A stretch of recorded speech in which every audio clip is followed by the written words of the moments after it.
جی میرا اگلا سوال یہ ہے، اور یہ بھی میں معذرت کے ساتھ ملحدین کی زبان میں ہی پوچھ رہی ہوں، کہ وہ یہ کہتے ہیں کہ لانڈی کے ساتھ فزیکل ریلیشن شپ آپ اس طرح جسٹیفائی کرتے ہیں کہ اس کی سیکشول ڈیزائرز کو اس کا میل اونر فلفل کر سکتا ہے، میں چونکہ اس کو اس کے اوپر جی ابھی بات سوری میں آؤں گا. میں سمجھتا ہوں کہ ابھی یہ بات رہ گئی ہے کہ کیا اسلام نے غلامی کو ختم کیا ہے.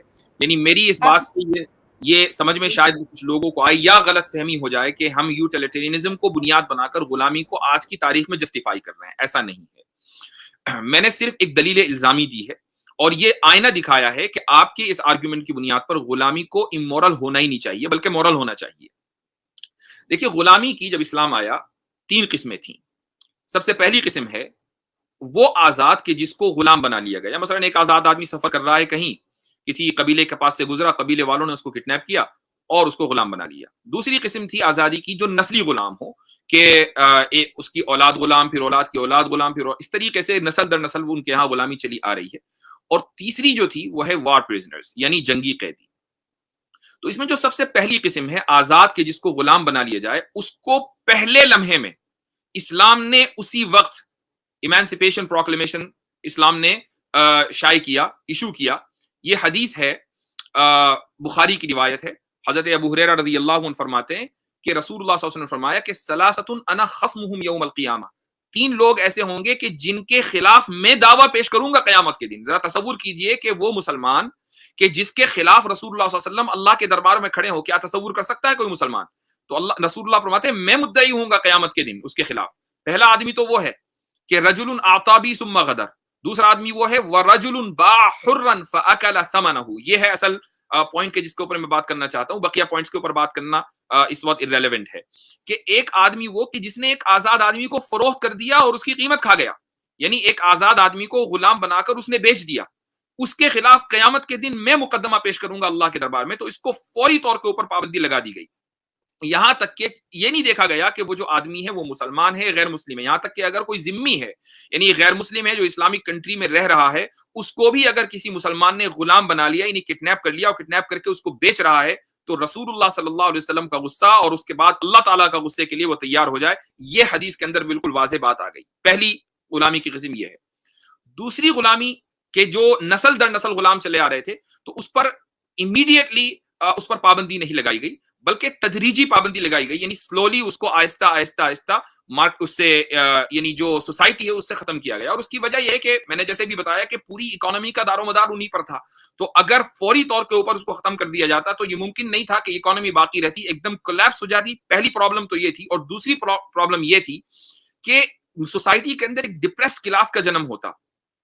آپ دیکھیں کہ رسول اللہ صلی اللہ علیہ وسلم نے اپنی زندگی میں تقریباً 63 غلاموں کو آزاد کیا ہے، ایسے غلام جو نسل در نسل غلام چلے آ رہے تھے. عبد الرحمن بن عوف رضی اللہ عنہ نے 30,000 غلام ایسے آزاد کیے ہیں.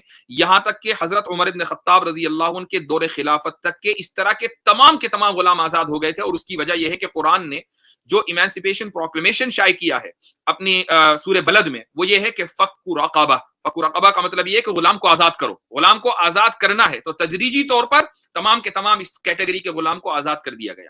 تو میں نے جیسے کہا کہ اگر تمام کے تمام غلاموں کو یک لخت آزاد کر دیا جاتا، ایک دم آزاد کر دیا جاتا، تو کیا ہوتا؟ آپ امریکہ کی تاریخ پڑھیں. میں امریکہ میں رہتا ہوں تو یہ ساری چیزیں ہمارے ارد گرد ہوتی ہیں. یہاں ایک ڈپریس کلاس نے جنم لیا ہے تقریباً 150 سال سے. وہ ڈپریس کلاس ہے بلیک امریکنز کی. آج سے تقریباً 150 پونے 200 سال پہلے یہ سب کے سب لوگ غلام تھے. لیکن ابراہم لنکن نے ایک قلم کی جنبش سے، ایک دستخط سے ان تمام کے تمام لوگوں کو آزاد کر دیا. اس آزاد کرنے کے نتیجے میں کیا ہوا کہ مالک نے یہ سمجھا کہ یار یہ کل تک میرا غلام تھا، آج میرا ہمسر ہو گیا. اور غلام کو یہ سمجھ میں نہیں آ رہا تھا کہ اب میں آزاد ہو گیا ہوں تو کھاؤں گا کہاں سے؟ کل تک میرا آقا مجھ کو کھلاتا تھا، مجھ کو پلاتا تھا، میں کہاں سے کھاؤں گا؟ اس کو خود کام کرنا ہے، خود محنت کرنی ہے. اس کے پاس کام کرنے کا سلیقہ نہیں ہے. وہ تو کھیت کے اندر پورے دن کام کرتا تھا، اب اس کو کھیت میسر نہیں ہے، وہ کہاں جائے؟ اس کے نتیجے میں یہ ہوا کہ نسل در نسل ایک ڈپریس کلاس نے جنم لیا ہے. آج امریکہ میں اسلامو فوبیا ہے، لیکن جتنا بلیک فوبیا ہے اتنا شاید کسی دوسرے ملک میں ہو. یہ اسی کا نتیجہ ہے کہ اچانک سوسائٹی کا ذہن بنائے بغیر پوری قوم کو آزاد کر دیا گیا. تو اس کے نتیجے میں کیا ہوا؟ اسلام اگر یہ کرتا تو مسلمانوں کے اندر بھی فطری طور پر یہ ہونا تھا. لیکن مسلمانوں کو ترغیب دی گئی کہ تم آہستہ آہستہ غلاموں کو آزاد کرو، تو کسی بھی ڈپریس کمیونٹی نے مسلمانوں کے اندر جنم نہیں لیا، بلکہ جو غلاموں کی اولاد تھی تو وہ تو ہمارے یہاں بڑے بڑے فقہا، بڑے بڑے محدثین بنے.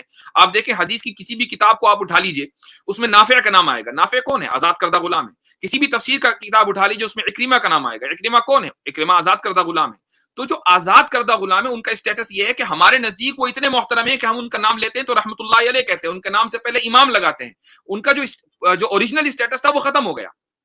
تو جو دوسری قسم ہے غلامی کی، اس پر تدریجی طور پر پابندی لگائی گئی. اور اس کے بعد آتے ہیں تیسری قسم یعنی وار پریزنرز. ان پر پابندی نہیں لگائی گئی کہ اگر جنگی قیدی آئیں تو جنگی قیدی کے ساتھ کیا کیا جانا چاہیے. سورہ محمد میں آیت نمبر 4 میں اللہ تعالیٰ نے 2 آپشن بلکہ ایک آپشن ذکر کیا ہے. وہ آپشن یہ ہے کہ فَإِذَا لَقِيتُمُ الَّذِينَ كَفَرُوا فَضَرْبَ الرِّقَابِ حَتَّى إِذَا أَثْخَنْتُمُوهُمْ فَشُدُّوا الْوَثَاقَ فَإِمَّا مَنًّا بَعْدُ وَإِمَّا فِدَاءً حَتَّى تَضَعَ الْحَرْبُ أَوْزَارَهَا.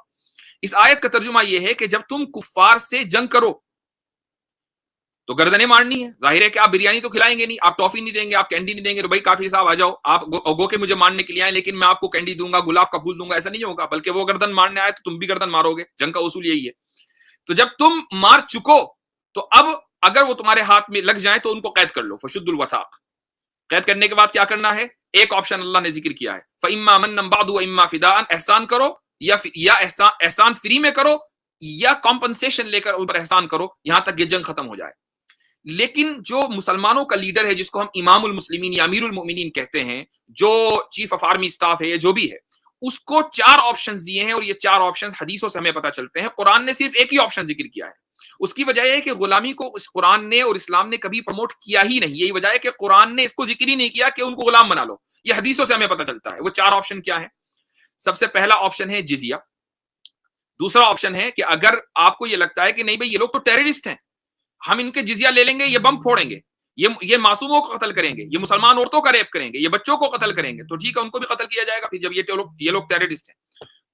تیسری جو چیز ہے وہ ہے ان کو غلام بنا لو. اور چوتھا جو آپشن ہے وہ یہ کہ ود اور وداؤٹ کمپنسیشن ان کو اوپر احسان کرو، احسان کر کے چھوڑ دو. فتح الباری میں ابن حجر اسقلانی نے یہ 4 آپشن ذکر کیے ہیں. لیکن قرآن نے صرف ایک ہی آپشن ذکر کیا ہے، بقیہ آپشن حدیثوں سے ہمیں ملتے ہیں. اور یہ 4 آپشنز یہ امیر المؤمنین یا جو چیف آف آرمی اسٹاف ہے وہ ڈیسائیڈ کرے گا کہ حالات کے مطابق کون سا زیادہ آپشن بہتر ہے اور کون سا بہتر نہیں ہے.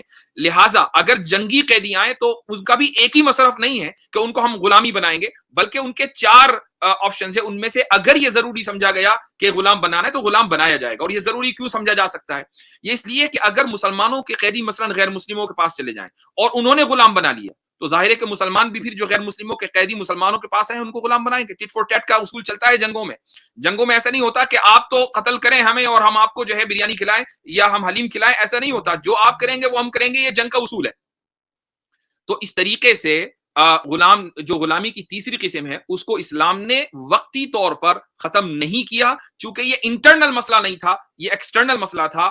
یہ دوسروں کی مدد اور دوسروں کے تعاون اور دوسروں کے ساتھ معاہدہ یعنی دوسری قوموں کے ساتھ معاہدے کے بغیر اس کو ختم نہیں کیا جا سکتا تھا. اگر اسلام یہ کہتا کہ نہیں جی ہم جنگی قیدیوں کو غلام نہیں بنائیں گے تو مسلمان قیدی جب دوسروں کے پاس جاتے تو غلام بنتے، لیکن جب ان کے قیدی مسلمانوں کے پاس آتے تو غلام نہ بنتے. اس لیے اسلام نے اس کو ختم نہیں کیا.